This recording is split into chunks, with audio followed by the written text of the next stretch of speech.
এক শহরের পুরনো বাজারে একজন সৎ ব্যবসায়ী থাকতেন। ছোট একটি দোকান, চাল, ডাল, তেল আর নিত্য প্রয়োজনীয় জিনিসপত্র বিক্রি করতেন তিনি। দোকানটি খুব বড় না হলেও এলাকার মানুষ তাকে চিনত একজন ভদ্র ও নম্র মানুষ হিসেবে। তবে সেদিন তার মনটা একটু অস্থির ছিল। সকাল থেকে দোকানে কোনো ক্রেতা আসেনি। সূর্য অনেকটা উপরে উঠে গেছে, কিন্তু বিক্রি বলতে কিছুই হয়নি। দোকানের সামনে বসে বসে তিনি বারবার হিসাবের খাতা দেখছিলেন।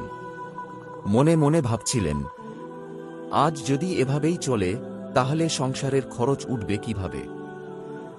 স্ত্রী ঘরে অপেক্ষা করছেন, বাচ্চাদের স্কুলের ফি দিতে হবে, বাজার করতে হবে, সব মিলিয়ে চিন্তার শেষ নেই।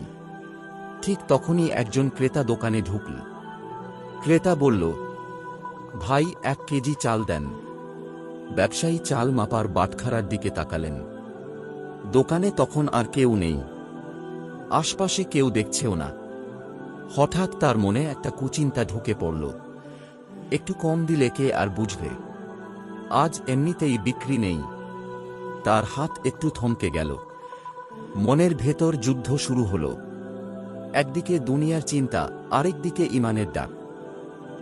ঠিক সেই মুহূর্তে দূরের মসজিদ থেকে ভেসে এলো আজানের সুমধুর ধ্বনি, আল্লাহু আকবার, আল্লাহু আকবার। আজানের শব্দ যেন তার বুকের ভেতর কাঁপন ধরিয়ে দিল।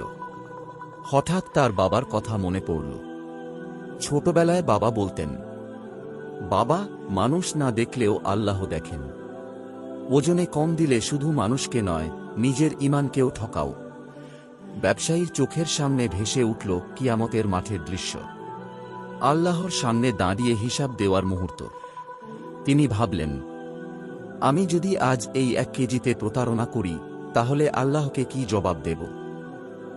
তার হাত কেঁপে উঠল। সঙ্গে সঙ্গে তিনি মন বদলালেন। বাটখারায় ঠিক 1 কেজি চাল দিলেন, এমনকি একটু বাড়তি দিয়ে বললেন, ভাই, ঠিকমতো মেপে দিলাম, যদি কম বেশি লাগে বলবেন। ক্রেতা মুচকি হেসে বলল, আল্লাহ তোমার ব্যবসায় বরকত দিক ভাই। ক্রেতা চলে গেল, কিন্তু ব্যবসায়ীর বুকটা হালকা হয়ে গেল। মনে এক অদ্ভুত শান্তি নেমে এলো। তিনি মনে মনে বললেন, হে আল্লাহ, তুমি আমাকে আজ ভুল থেকে বাঁচালে। সেদিনের পর থেকে আশ্চর্য ঘটনা ঘটতে লাগল। পরের দিন সকালে দোকান খুলতেই একের পর এক ক্রেতা আসতে শুরু করল। দুপুরের আগেই অর্ধেক মাল বিক্রি হয়ে গেল।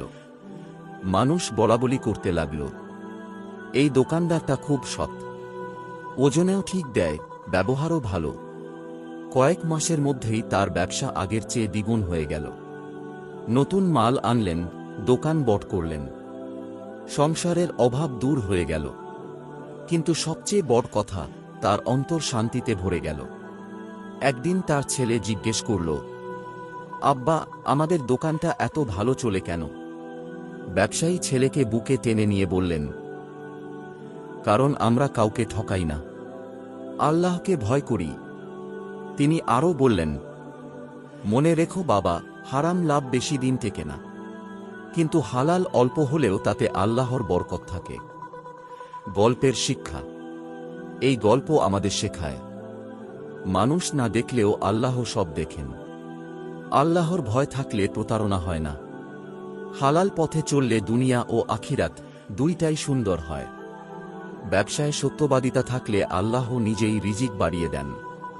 প্রিয় দর্শক, গল্পটি যদি আপনার ভালো লেগে থাকে তাহলে অবশ্যই লাইক দিন এবং এমন আরও শিক্ষা ভরা ইসলামিক গল্প পেতে আমাদের চ্যানেলটি সাবস্ক্রাইব করে পাশে থাকা বেল আইকনে ক্লিক করুন। আল্লাহ আমাদের সবাইকে হালাল পথে চলার তৌফিক দান করুন। আমিন।